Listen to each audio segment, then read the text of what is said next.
Antes del tiempo, antes del maíz, antes del jade y de los sacrificios, todo era oscuridad líquida.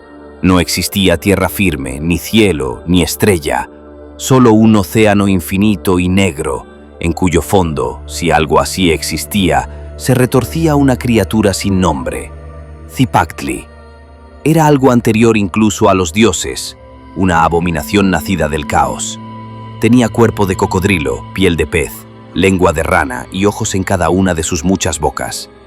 18 segmentos de carne, escamas y colmillos que jamás dormían. Cada parte de su cuerpo estaba viva y con hambre. Todo lo que flotaba en su inmenso océano sin forma era devorado.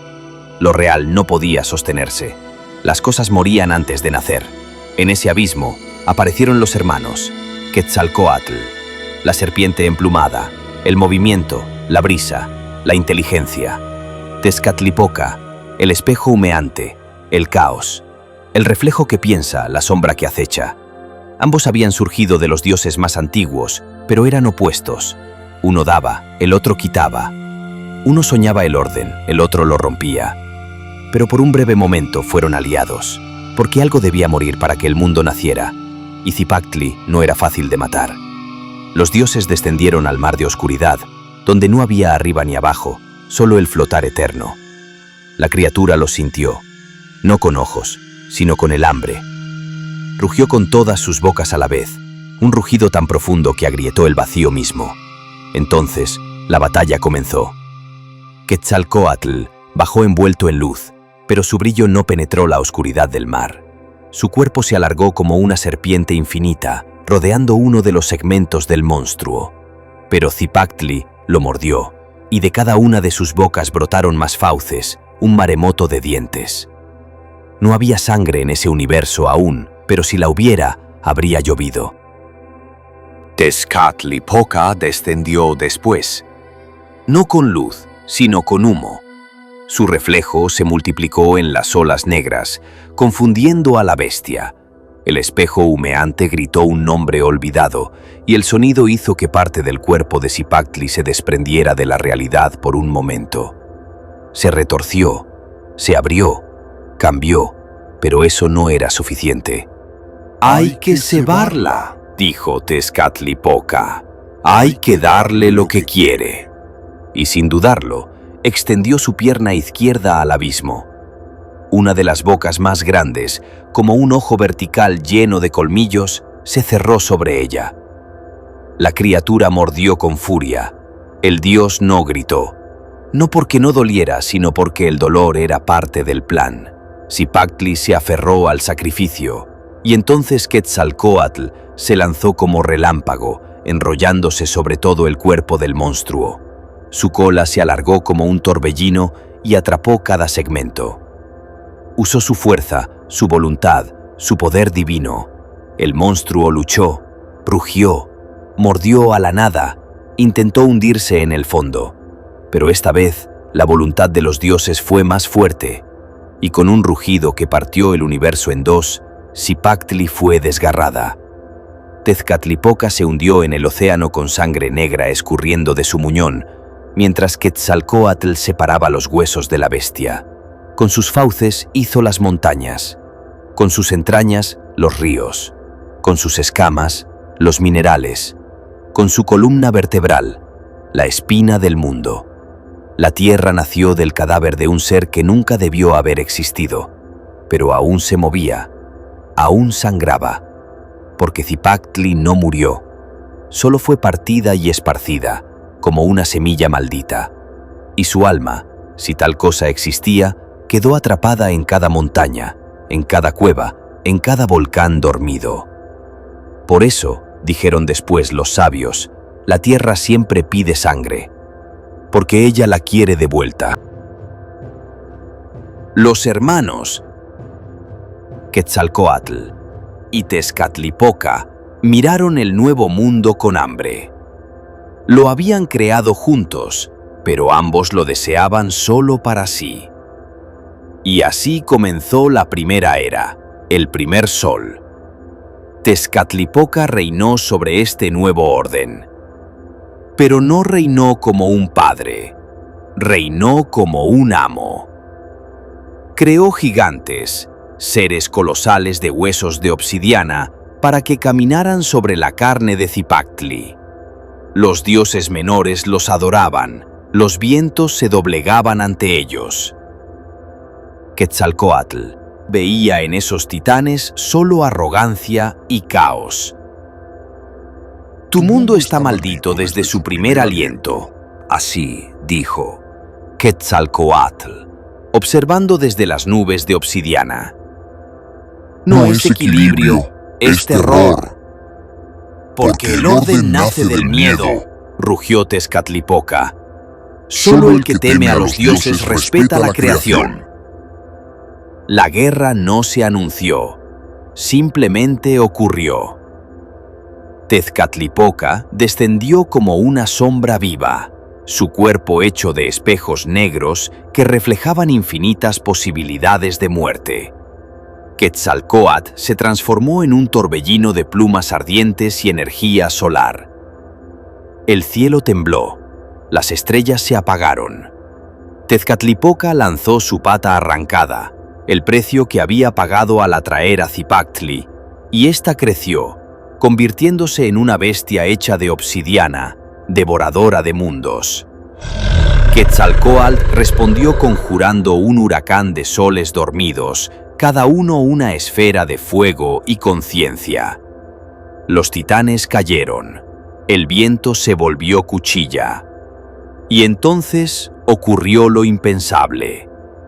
Quetzalcóatl derribó a Tezcatlipoca. Lo empujó hacia el abismo de lo no creado y con una palabra secreta lo transformó en jaguar, maldito a caminar en la oscuridad, lejos del trono del sol. Así terminó la primera era.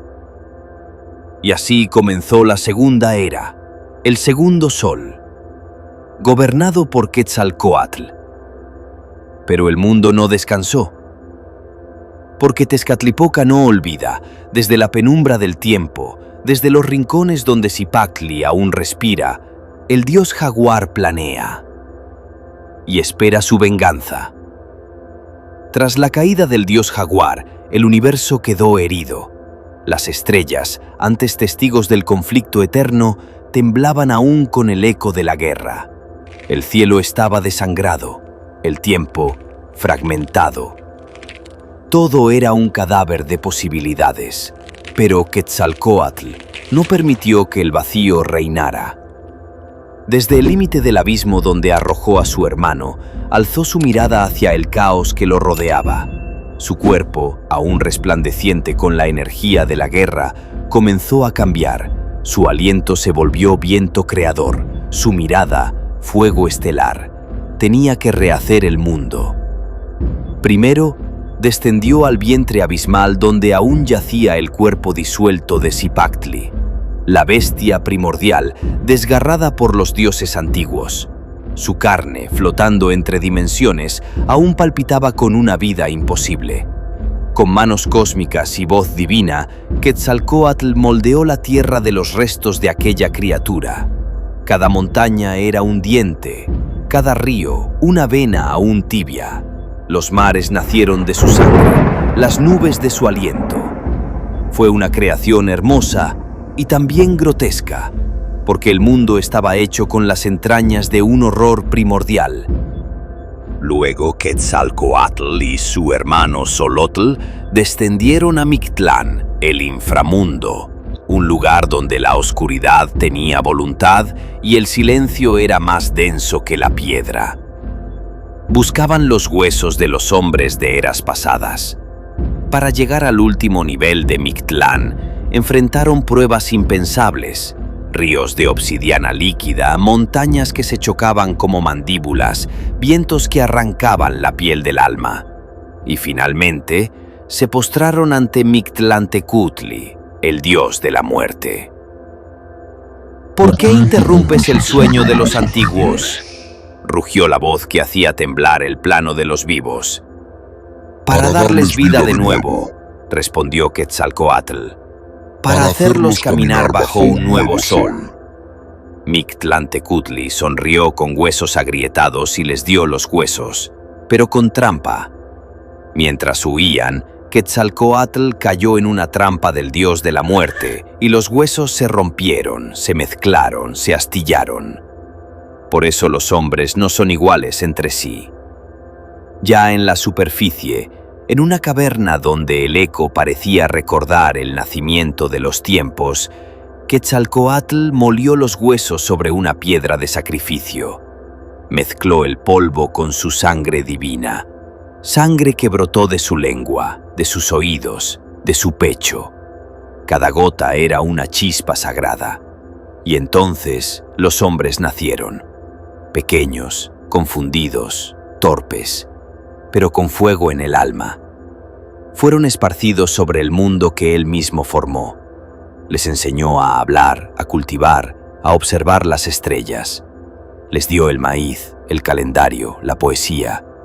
Pero había un error en su aliento, un susurro que no podía callar, porque en lo más profundo del universo, Tezcatlipoca aún rugía como jaguar y su sombra comenzaba a corromper la obra del hermano. Y así avanzó el segundo sol. Bajo el mandato de Quetzalcóatl, la humanidad floreció, pero vivía entre grietas cósmicas. A veces los sueños se llenaban de visiones de un jaguar de obsidiana, de risas negras en la noche, de un sol que sangraba. Era la señal. El equilibrio estaba roto, y el dios del norte se preparaba para regresar. Si disfrutaste este oscuro relato, no olvides suscribirte al canal y dejar tu like. Así, juntos podremos seguir explorando los misterios y las sombras que habitan entre nosotros. Recuerda, siempre hay algo más allá de lo que vemos. Nos vemos en la próxima historia, si es que logramos salir de ella.